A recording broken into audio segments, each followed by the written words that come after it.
संकट ज्यावेळी शेतकऱ्यावरती येतं ते आसमानी असेल नाही तर सुलतानी असेल, परंतु शेतकऱ्याला सावरायला 2 वर्ष लागतात. कारण या वर्षीचं पीक जर हातचं गेलं तर दुबारा पीक दुसऱ्या वर्षी हातामध्ये येत असतं. आणि त्यामुळं मराठवाडा असेल किंवा आपला सोलापूर जिल्हा मोठ्या महापुराला आणि अतिवृष्टीला सामोरं जात आहे. शिना नदीच्या दोन्ही काठाची जमीन मोठ्या प्रमाणामध्ये खचून गेलेली आहे. पिकांचंही मोठ्या प्रमाणामध्ये नुकसान झालेलं आहे. या ठिकाणी मी माझ्या भागामध्ये आव्हान केल्यानंतर की आपल्याला पूरग्रस्तांना काही देता येईल का, तर तिथल्या सगळ्या कार्यकर्ते एकत्रित येऊन अनेक ठिकाणी मग जे काही अंतरून पांघरूणाचं देता येईल, अजून काही धान्य देता येईल का, उद्याही मोठ्या प्रमाणामध्ये वाटप करायला 4 गाड्या उद्या निघालेल्या आहेत.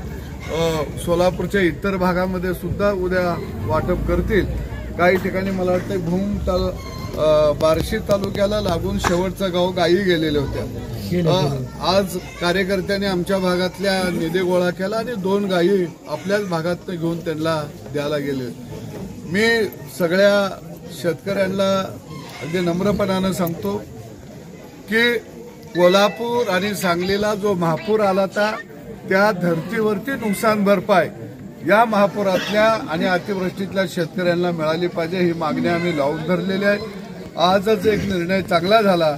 ज्यांच्या घरामध्ये पाणी गेलेलं आहे त्यांना तातडीचा मदत म्हणून 10,000 रुपये देण्याचे आदेश दिले गेलेले आहेत. मी सरपंचांना विनंती करतो की आपल्याकडं बरीचशीच घरांची नोंद नसते.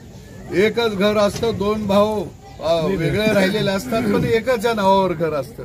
तर त्या नोंदीच्या बाबतीमध्ये ग्रामसेवकांनी तुम्ही बसा आणि सकारात्मकता दाखवून काही घरं बांधलेली आहेत शेतामध्ये पण त्याच्या नोंदी नाही आहेत, काही ठिकाणी मग अतिक्रमण आहे म्हणून नोंदी नाही आहेत.